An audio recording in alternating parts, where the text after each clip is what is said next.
Apocalypse au chapitre 5 et au verset 9, 8-9, il y a un verset qui vraiment contredit le catholicisme. Parmi tant d'autres versets qui contredisent le catholicisme, et c'est encore une fois la preuve que si tu es catholique, c'est que tu ne lis pas ta Bible et que tu fais plus confiance à des hommes que à Dieu. Ok. Donc dans le verset 8 de Apocalypse, ben, on voit comment est-ce que il y a des vieux hommes, des elders. Donc si tu vois ici, elders fell down before, donc des sages qui se prosternent devant l'agneau, Christ, et chacun tient une harpe et des bols d'or. Et ici on voit avec une odeur fragrante, donc de l'encens, qui sont les prières des saints.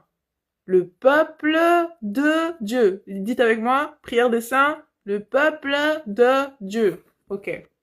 Ok. On est d'accord.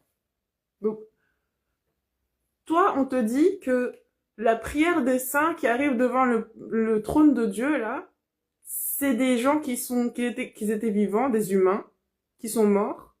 Et donc, du coup, on te dit que c'est que ces gens qui peuvent amener la prière du peuple de Dieu de...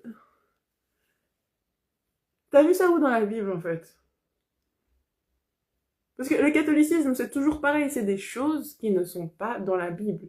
C'est comme aller chez un pasteur qui te dit que pour pouvoir être sauvé ou guéri, tu as besoin de lui faire des virements sur son compte bancaire ou pour l'église. Et que Dieu a besoin que tu le payes pour qu'il te guérisse.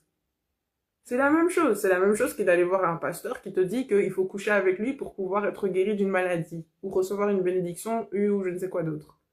C'est la même chose. Le catholicisme se limite vraiment à croire ce que des gens disent sur Dieu sans ouvrir la Bible. Parce qu'à chaque fois que tu vas ouvrir la Bible, tu vas trouver que le catholicisme est totalement rejeté par la Bible. Par exemple, si tu regardes 1 Timothée, chapitre 2, verset 5, on te dira que le seul intercesseur qui a été donné aux hommes, sachant que intercession, ça veut dire prier pour, ben c'est Jésus. Jésus-Christ fait homme, donc Dieu fait homme. Et toi, tu vas accepter qu'on te dise que des chrétiens qui étaient vivants et qui sont morts, des humains, sans avoir donné leur vie sur la croix, sans être sans péché, sans être Dieu, ils peuvent être tes intercesseurs. Toi, tu vas dire oui, ok, ouais, ça fait sens, parce que c'est historiquement ce qu'on a dit depuis des siècles.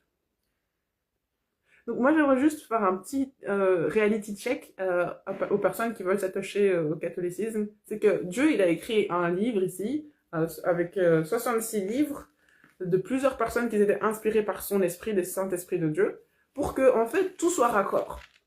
Donc, si tu as un petit doute par rapport à la manière dont tu veux t'adresser à Dieu pour savoir si c'est quelque chose qu'il peut recevoir, eh ben, ce livre, il est là pour toi. Et à partir du moment où tu vois une information A ici, et que cette information, elle n'est pas confirmée dans un autre point B, il y a un problème.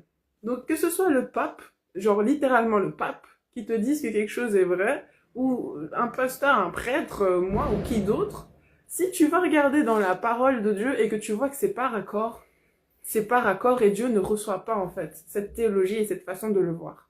Et c'est important en 2026 que les gens arrêtent d'aller en enfer parce qu'ils sont dans l'idolâtrie. Et ça fait très mal aux gens d'entendre « Oh non, idolâtrie, non, ça c'est la religion de toute ma famille. » Des hommes peuvent se tromper en groupe, en famille, individuellement. C'est pas un manque de respect de dire à quelqu'un que si c'est pas dans la Bible, c'est pas de Dieu. Donc c'est vraiment important que chacun nous puissions faire cet effort-là, de répondre à la main tendue de Dieu qui dit « Hé les gars, le temps passe. Donc s'il vous plaît, lisez la Bible parce que sans pouvoir garder ma parole et ma parole uniquement, c'est l'enfer en fait. C'est pas une question que Dieu il est mauvais, c'est une question de les hommes sont mauvais parce qu'ils sont tellement orgueilleux qu'ils préfèrent faire leur petit remix, leur petite philosophie et dire ouais mais Dieu il va accepter. Rappel, nous ne sommes pas Dieu, c'est Dieu qui est Dieu. Dieu il nous a donné un mode d'emploi. Et même si pendant 10 siècles, depuis 1000 ans ou 2000 ans, on essaye de créer une religion et on dit « Ouais, c'est du catholicisme, c'est du christianisme », ben, Dieu, c'est pas son problème. Hein. Lui, il avait donné le mode d'emploi. Donc ça, c'est mon encouragement du jour à la lecture du chapitre 5 le chapitre 5 de Apocalypse. Soyez bénis et j'espère que vous n'êtes pas catholique. Et si vous êtes catholique, je vous encourage à aller regarder dans la parole de Dieu pour voir si c'est vraiment raccord en fait. Parce que ça l'est pas. 1 Timothée 2, verset 3. Verset 5, pardon. Un seul intercesseur, Jésus. Le reste, c'est du New Age et du paganisme. Bonne journée.